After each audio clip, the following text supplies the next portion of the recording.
পরম দয়াল শ্রী ঠাকুর, পরমারাধ্যা জগত জননী শ্রী শ্রী বড়মা, পরম পূজ্যপাদ শ্রী শ্রী বরদা, পরম পূজ্যপাদ শ্রী শ্রী আচার্যদেব, পরম পূজনীয় আমার প্রাণ সমস্য শ্রী শ্রী অবিন্দ বাবার রাতুল চরণে অনন্ত কোটি প্রণাম।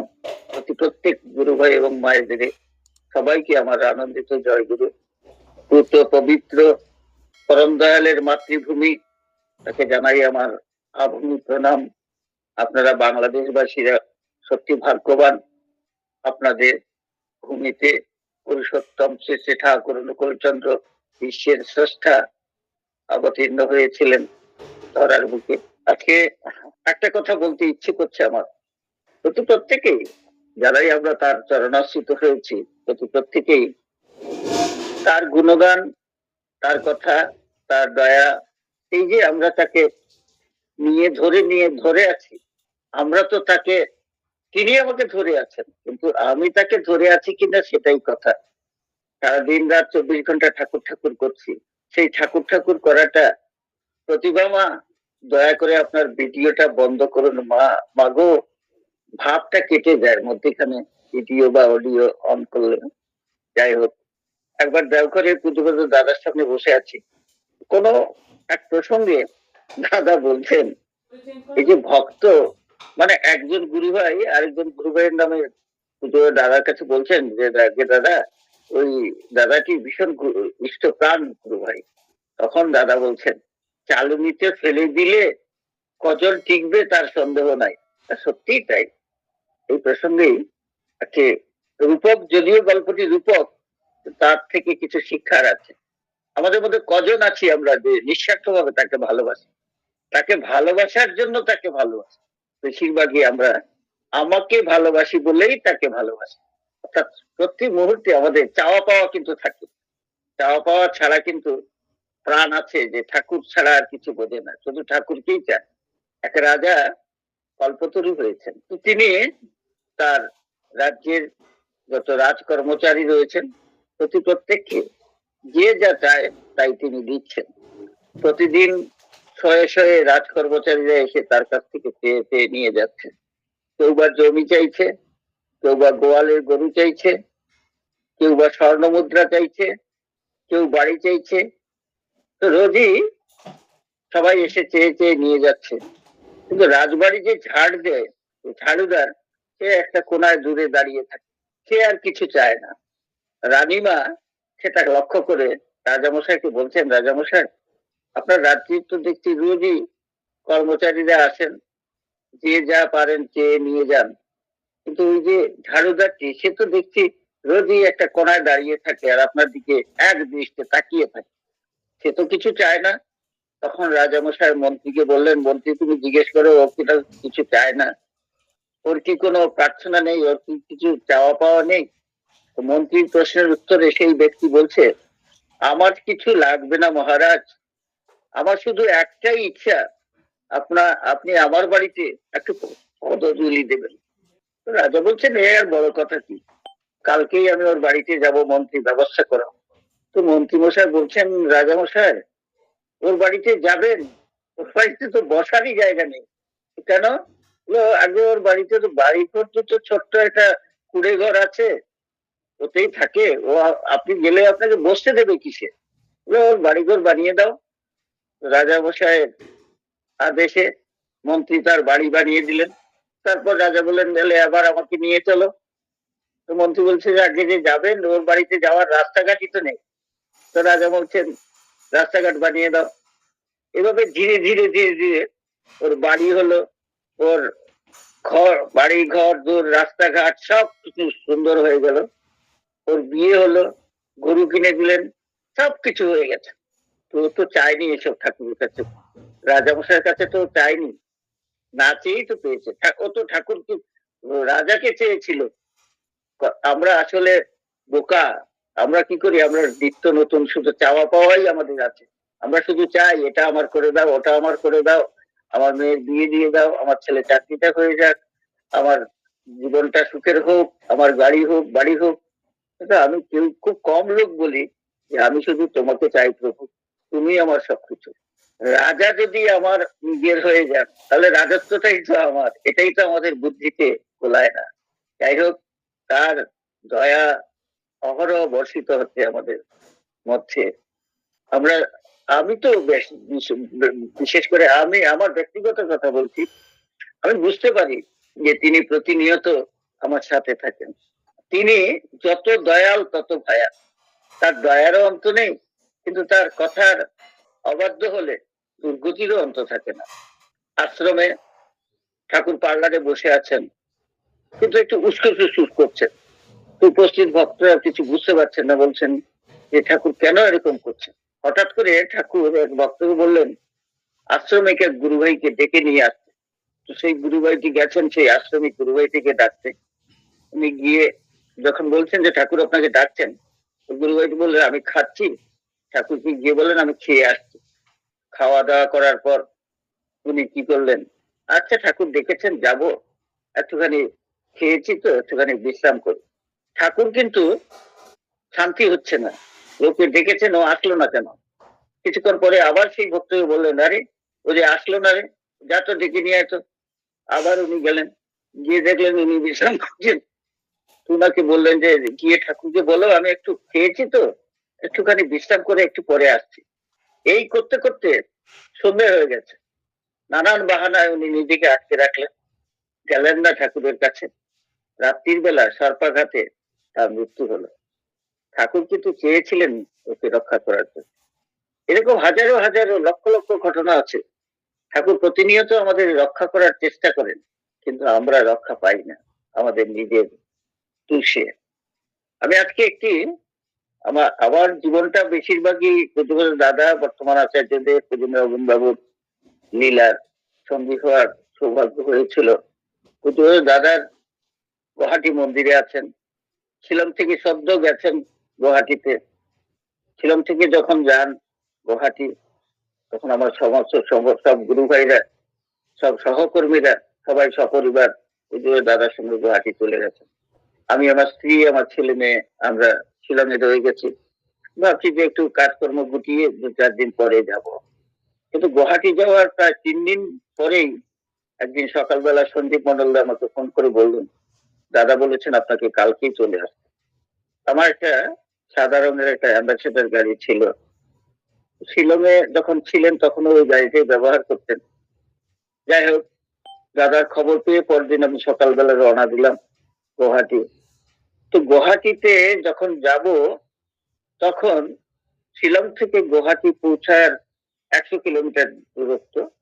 80 কিলোমিটার দূরত্বে আমাদের গুরু ভাই, উনি সয়েল কনজারভেশনে চাকরি করতেন। উনাকে ফোন করে বললাম যে উনার নাম হচ্ছে নির্মলেন্দু দাস। নির্মলেন্দু দা, দাদা আমাকে খবর দিয়েছেন যাওয়ার জন্য, আমি কালকে যাচ্ছি গুয়াহাটি, তো আপনার কি ইচ্ছা আছে যাওয়া? বলে ভালোই তো দাদা, আমাকে যাওয়া করতে নিয়ে যাবে। ঠিক আছে আপনি রেডি থাকবেন, আমি আপনার অফিসের সামনে গাড়িটা রেখে আপনাকে ফোন করবো, আপনি চলে আসবেন। ঠিক আছে। আমি রওনা দিয়েছি। ওই অফিসের সামনে গাড়িটা পার্ক করে, মানে মেন রোডে গাড়িটা পার্ক করে ওনার জন্য আমি অপেক্ষা করছি। ঠিক তখনই একটা ফোন এলো আমার কাছে। অনেকেই পরিচিত আছেন ওর সঙ্গে, ওর নাম কাজু, করিমগঞ্জের ছেলে। ও আমাকে ফোন করে বলছে মানিকদা তুমি এই রাস্তার পাশে গাড়ি দাঁড় করিয়ে কার জন্য অপেক্ষা করছো? আমি ওর ফোনটা পেয়ে আমি ভাবছি যে ও নিশ্চয়ই আমার আশেপাশে কোথাও আছে, আমাকে দেখতে পাচ্ছে। তাই আমি সামনের দিকে তাকালাম, পেছন দিকে তাকালাম, কাউকে দেখতে পেলাম না। আমি বারবার ওকে জিজ্ঞেস করছি তুই কোথেকে বলছিস? বলছে সে ছাড়ো, তুমি কার জন্য অপেক্ষা করছো? তখনই ওর ফোনে আরেকটা কণ্ঠস্বর আমার কানে এলো। কণ্ঠস্বরটি বর্তমান আচার্যদেবের। ওকে জিজ্ঞেস করেন ও কার জন্য অপেক্ষা করছে। আমি তখন বললাম যে নির্মলেন্দুদার জন্য আমি অপেক্ষা করছি। ভাগ্যচক্রে এই নির্মলেন্দু দাসী কাজীর ষষ্ঠ নিযুক্তি। তো বলছে তাড়াতাড়ি যাও। তখন আমি ওকে জিজ্ঞেস করছি তুই বললি না তো কোথেকে বলছিস, সত্যি করে বলতো তুই কোথায় আছিস? তখনই বলছে আমাকে, আমি ও বর্তমান আচার্যের দিকে তখন আমরা বাবাইদা বলে ডাকতাম। তো আমাকে বলছে আমি বাবাইদার সঙ্গে তেজপুরে আছি। আমি যেখানটায় দাঁড়িয়ে আছি ওখান থেকে তেজপুর প্রায় 350 কিলোমিটার। এখন ভাবুন ওই 350 কিলোমিটার দূর থেকে বর্তমান আচার্যদের কি করে আমাকে দেখতে পেলেন? আর কেন কাজীকে বললেন ফোন করে জিজ্ঞেস করুন তো, ও কার জন্য অপেক্ষা করছে? একদিন কোন এক ঘটনাক্রমে, ঘটনাটি আমি বলতে যাচ্ছি না, সময় লেগে যাবে। বর্তমান আচার্যদেব আমার ছেলেকে বলছিলেন, তুই কি ভাবিস রে, আমি কিছু দেখতে পাই না? তুই জানিস 10,000 কিলোমিটার দূরে কোথায় কি হচ্ছে আমি সব বলে দিতে পারি। আমার ছেলে দেওঘরে উপনয়ন হয়েছিল, তার হুজুরের দাদাই সব ব্যবস্থা করে দিয়েছিলেন। একটুখানি তার রীতি রেওয়াজ যা পালন করার তার মধ্যে একটুখানি ব্যাঘাত হয়েছিল। ওকে তখন ফোন বললেন যে তুই কি ভাবিস আমি দেখতে পাই না? আমি সব দেখতে পাই। তুই সকালবেলা গায়ত্রী মন্ত্র জপ করিসনি কেন? বলেই বলছে তুই জানিস আমি 10,000 কিলোমিটার দূরে কোথায় কি হচ্ছে সব বলে দিতে পারি। কি ভাবিস আমাকে? কি হলেন তারা? হুজুর দাদা, শ্রী শ্রী বর্দা, পরম দয়াল ঠাকুর সব একই রকম। আচার্য পরম্পরার মধ্যে ঠাকুরের প্রত্যেকটি ঘটনার পুনরাবৃত্তি হয়েছে, আপনারা দেখলে বুঝতে পারবেন। তো আমি গুয়াহাটি পৌঁছলাম। পৌঁছার পর দাদা বসে আছেন আচার্য ভবনের বারান্দায়, দুপুরের ভুকের পটটাতে শুধু।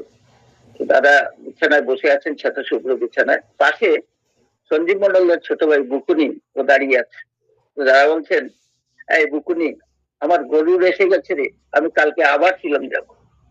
সেদিন রাত্রির বেলা সঞ্জীব মন্ডল আমাকে, আপনার গাড়িতে কিন্তু তেল ফুল ট্যাঙ্কি করে রেখে রাখবেন।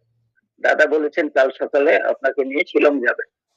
তো আমি তখন কি করলাম, আমি তখন শিলংয়ে ফোন করে জানিয়ে দিলাম যে দাদা আসতে পারেন, রেডি থাকার জন্য সবাই। আর আমার যারা সঙ্গে কর্মীরা যে দু একজন ছিলেন যাদের বিশেষ তাদেরকে পাঠিয়ে দিলাম ছিলাম। পরদিন সকালবেলা প্রার্থনার পর তখন 8টা বাজে। বর্তমান আচার্য ভবনের বারান্দায় বসে আছেন, দাদা বেরিয়েছেন। দাদা বেরিয়ে বর্তমান আচার্যকে কি বলছেন, বাবাই আমি মানিক শর্মাকে নিয়ে বেরোচ্ছি, আমার পেছনে যেন কেউ আসে না। তখন অনেকেই রেডি হয়েছিলেন আমার গাড়ির সঙ্গে পাল্লা দিয়ে দাদার পেছনে পেছনে যাবেন। এই কথাতে সবাই তখন গাড়ি অফ করে, স্টার্ট অফ করে, আর কেউ যাননি। দাদা গাড়িতে উঠেছেন সামনের সিটে। সঞ্জীব দাকে বললে, আয় সঞ্জীব ওঠ পেছনে। সঞ্জীব দা পেছনে বসছেন। বিশ্বাস করবে না, সেদিনের আমার সেই মুহূর্তের কথা আজ অবধি মনে হলে গায়ে কাটা দিয়ে ওঠে। বিশ্ব দুনিয়ার মালিক আমার পাশে বসেছেন, আমি স্টিয়ারিং এ বসেছি, আমার হাত পা থরথর করে কাঁপছে। আমি গাড়ি স্টার্ট দিতে পারছি না, অ্যাক্সেলেটারে চাপ দিতে পারছি না। কোন রকমে গাড়িটা নিয়ে গেটের বাইরে বেরিয়েছি। একটা কথা বলে রাখি এখানে, সেদিন সকাল 8:30 থেকে রাত 10:30 অবধি দাদা সঙ্গে আমি ছিলাম, কিন্তু সরাসরি একটা কথাও তিনি আমার সঙ্গে বলেননি। যা কিছু কথা হয়েছিল ভাই আর সঞ্জীব মন্ডলরা বেরিয়েছে গাড়ি নিয়ে, স্পিড উঠাতে পারছি না, ওই যে বললাম হাত পা কাঁপছে। দাদা বললেন, হ্যাঁ সঞ্জীব ঠেলা গাড়ির মতো গাড়ি চালাচ্ছে, আমি কখন পৌঁছাবো? সঞ্জীবদা বলছে কি মানিতে, গাড়িতে স্পিড দিতে পারছেন না? আমি আগে চেষ্টা করছি, বলে একটুখানি চাপ দিয়েছে এক্সেলেটার। দাদা আবার চিৎকার করে বলছে, এরোপ্লেনের মতো গাড়ি চালাচ্ছে, আমাকে মারবে নাকি? আবার একটুখানি হালকা করলাম পাটা। এই করতে করতে শিলং আসতে, গুয়াহাটি থেকে বেরিয়ে সোজা শিলং এর রাস্তা। আমি তো টার্গেট নিয়েছি, বলেছেন যে শিলং যাচ্ছেন, শিলং এ যাবো, সেই কথা চিন্তা করেই গাড়িটা চালাচ্ছি। তো সামনে একটা পুলিশ পয়েন্ট আছে, এটা চৌমাথার মোড়। ডান দিকের রাস্তাটা চলে গেছে বশিষ্ঠ আশ্রমে, বাঁ দিকের রাস্তাটা চলে গেছে দূর চিড়িয়াখানা রোডে, সোজা রাস্তাটা চলে গেছে শিলং। তা আমি তো মোশন নিয়েছি সোজা যাব। হঠাৎ দাদা বলে উঠলেন, ওকে বল বাইরে যাবে। সঙ্গে সঙ্গে আমি স্টিয়ারিং কেটে বাঁ দিকে ঢুকছি, কিন্তু তখন আমি একটা কথা চিন্তা করলাম। দাদা বললেন শিলং যাবেন, এখন বলছেন বাঁ দিকে যাব। বাঁ দিকের রাস্তাটা দূর নামটা জানি শুধু, তো সেই রাস্তাটা কোথায় গেছে বলতে পারি না। গাড়ি চলছে, দাদা বায়ে চলো এই বলতে বলতে প্রায় 1 ঘন্টা গাড়ি চালানোর পর দেখলাম একটা গভীর জঙ্গলের ভিতরে আমি ঢুকেছি। গুয়াহাটি সিটির এত পাশে এত ডিপ ফরেস্ট আমি কোনোদিন দেখিও নি, জানতামও না। সেই ফরেস্টের ভেতরে যখন ঢুকেছি, সূর্যের আলো ভেতরে ঢুকে না, পাহাড়ের গা ঘেঁষে রাস্তা, সরু রাস্তা, একটুখানি এদিক সেদিক হলে ডান দিকে 1000 ফুট খাইয়ের মধ্যে পড়ে যেতে হবে। ভীষণ ভয় হচ্ছে আমার গাড়ি চালাতে। একটা কথা এখানে বলে রাখি, আমরা যখন গুয়াহাটি মন্দির থেকে বেরিয়েছি, তখন চতুর্দিকে খবর বেরিয়ে গেছে যে দাদা শিলংয়ে যাচ্ছেন। গাড়ি চলছে, দাদা সন্দীপ দাকে বলছেন, এই সন্দীপ জিজ্ঞেস করতো গাড়ি চালাতে ভয় পাচ্ছে কিনা। তিনি দেখুন, এই যে তিনি দ্রষ্টা পুরুষ, তিনি আমার অন্তরে কি আছে, কি চলছে না চলছে সবকিছু তিনি জানেন, দেখেন, বুঝতে পারেন। জিজ্ঞেস করছেন সন্দীপ দাকে, জিজ্ঞেস করতো গাড়ি চালাতে ভয় পাচ্ছে না। ওই মুহূর্তে আমার মুখ থেকে যে কথাগুলো বেরিয়েছিল, তারপরে কোনোদিন দাদার সঙ্গে এরকম ভাবে কথা বলার সাহস আমি পাই। আমার মুখ থেকে কথাগুলো বেরোলো, যার পাশে বিশ্ব দুনিয়ার মালিক বসে আছেন, তার আবার ভয় কিসের। দাদা মুচকি মুচকি হেসে বলছেন, আমাকে তেল মারছে। আরো কিছু দূর যাওয়ার পর আবার সন্দীপ দাকে বলছেন, এই জিজ্ঞেস করতে তেল পোড়াচ্ছি, কষ্ট হচ্ছে না তো। আবার কিছু দূর যাওয়ার পর সঞ্জীব দাকে বলছেন, জিজ্ঞেস করে বউ ছেলে মেয়ের কথা মনে পড়ছে কিনা। আমি ঠিক বুঝতে পারছি তিনি আমাকে ভরসা দেওয়ার জন্য, সাহস দেওয়ার জন্য বারবার এই কথাগুলো বলছেন আর আমার সঙ্গে কথা বলার চেষ্টা করছেন। ধীরে ধীরে আমার মন থেকে ভয় শব্দটা উড়ে গেল। আমি তখন যেন একটা ভরসার স্থল পেয়ে গেলাম। সত্যি তো দাদা আমার পাশে বসা, আমার আবার ভয় হোক কেন হবে, গাড়ি চলছে। একটা জায়গায় দূর থেকে দেখা যাচ্ছে যে রাস্তা দিয়ে আমি যাচ্ছি, সেই রাস্তাটা ডান দিকে একটা রাস্তা ডান দিকে চলে গেছে, একটা রাস্তা সোজা চলে গেছে। দাদা সঞ্জীব দাকে বলছে, নাই সঞ্জীব, আর ওই ওই যে সোজা রাস্তা যেটা চলে গেছে, সেই রাস্তাতে দিয়ে উল্টো দিকে আমাদের দিকে একটা লোক আসছে, একটা গ্রাম্য লোক, পাহাড়ি জাতি আসছে। দাদা তখন সঞ্জীব দাকে বলছেন, এই সঞ্জীব জিজ্ঞেস করতো ও অসমীয়া ভাষায় কথা বলতে পারে কিনা। তো সেই অনুযায়ী সঞ্জীব দা আমাকে জিজ্ঞেস করলেন, আমি বললাম আজকে অল্প অল্প পারি। দাদা বললেন, ওকে বল গাড়িটা সাইড করে নেমে ওই লোকটাকে গিয়ে জিজ্ঞেস করে আসতে এই রাস্তা দুটো কোথায় গেছে। আমি গাড়ি থেকে নেমে ওই লোকটিকে গিয়ে জিজ্ঞেস করলাম। ওই লোকটি বলছে সোজা রাস্তা যেটা চলে গেছে সেটা সোনাপুর বলে একটা জায়গায় গিয়েছে, আর ডান দিকে যে রাস্তাটা সেটা কোথায় গেছে সে জানে না। আমি এসে যখন বললাম, দাদা বললেন এই ডান দিকের রাস্তাটাই তো। অর্থাৎ যে রাস্তাটা ওই লোকটা বলছে জানে না কোথায় গেছে, দাদা বললেন সেই রাস্তায় গেছে। ডান দিকে টার্নিং নিয়ে যখন ওই রাস্তায় যাচ্ছি, পাহাড়ের গা ঘেঁষে রাস্তা, বাদিকে পাহাড়ের গায়ে গায়ে কলা বাগান দেখা যাচ্ছে। দাদা এক স্বর্গীয় মূর্তির মতো সঞ্জীব দাকে বলছেন, জানিস সঞ্জীব, ওই যে কলা গাছগুলো দেখতে পাচ্ছিস, এসব কলা গাছের কলা আমি খেয়েছি, আমি এখানে অহরহ এসে থাকি। দাদা যখন কথাগুলো বলছিলেন, আমার মনে হচ্ছিল যেন স্বর্গ থেকে স্বয়ং ইন্দ্র নেমে আসছে। কিছু দূর যাওয়ার পর হঠাৎ দেখলাম একটা বাঁ দিকে একটা সাইনবোর্ড লাগানো, রোড ক্লোজ। সামনে একটা কালভার্ট ছিল, সেই কালভার্টের পাটাতন ছিল না, 3টে বিম শুধু আছে, আর পাটাতন ভেঙে টেঙে আশেপাশে পড়ে আছে। গাড়িটা, দাদা বললেন গাড়ি সাইড করতে, সাইড করা হলো গাড়ি। দাদা নেমে গেলেন গাড়ি থেকে। সঞ্জীব দাকে বললেন, এই সঞ্জীব জলের বোতল, জলের বোতল দিলেন সঞ্জীবটা। দাদা একটু দূরে গিয়ে পেচ্ছাপ করে এসে আবার গাড়িতে বসতে চাইলেন, কিন্তু না বসে হঠাৎ কি করলেন, যে হঠাৎ দেখছি আমি দাদা ওই কালভার্টের ওপারে গিয়ে, দাদার পরনে সেদিন একটা লুঙ্গি ছিল আর সাদা গেঞ্জি ছিল, দাদা দুহাত দিয়ে আমাকে ডাকছেন। আমি তো বুঝতে পারছি না। সঞ্জীব দা তখন আমার পিঠে খুঁচা দিয়ে বলছেন, মশাই দাদা ডাকছেন, আপনি গাড়ি নিয়ে যান। আমি একটু ইতস্তত করছি, এই 3টে বিমের উপর দিয়ে গাড়িটা কি করে যাবে। দাদা বলছেন, আপনি যান গাড়ি, বলেই গাড়িতে বসে গেলেন সঞ্জীব দা। আমি মন্ত্রমুগ্ধের গত গাড়িটা স্টার্ট করে গাড়িটাকে কিভাবে পের হয়ে গেল আমি বুঝতে, আজ অবধি সেটা কোনো ব্যাখ্যা আমি খুঁজে পাইনি। গাড়ি যখন পেরিয়ে গেল, দাদা বসলেন, বললেন চলো। এখানে মধ্যিখানে অনেক ঘটনা ঘটেছিল, সেই ঘটনাগুলো এখন আর বলা সম্ভব হচ্ছে না। সেদিন রাত্রিরে 10:30টার সময় আমরা মন্দিরে ঢুকে, আর বর্তমান আচার্যদের উত্তর পূর্বাঞ্চলে এমন কোনো কেন্দ্র মন্দির নেই যেখানে ফোন করেননি যে দাদা মানিক শর্মা সঞ্জীব দাকে নিয়ে কোথায় গেলেন, কোনো খোঁজ খবর নেই। রাত্রি 10:30টায় যখন মন্দিরে ঢুকেছি, গুয়াহাটি মন্দিরে, তখন দেখলাম যে লাইট টাইট নেবানো, সবাই তটস্থ হয়ে আছেন, চিন্তান্বিত হয়ে আছেন। পুরো মন্দিরে কোনো একটা পিন পড়লে আওয়াজ শোনা যাবে, সেই রাত 10:30টায় গুয়াহাটি মন্দিরে ঢুকেছিলাম।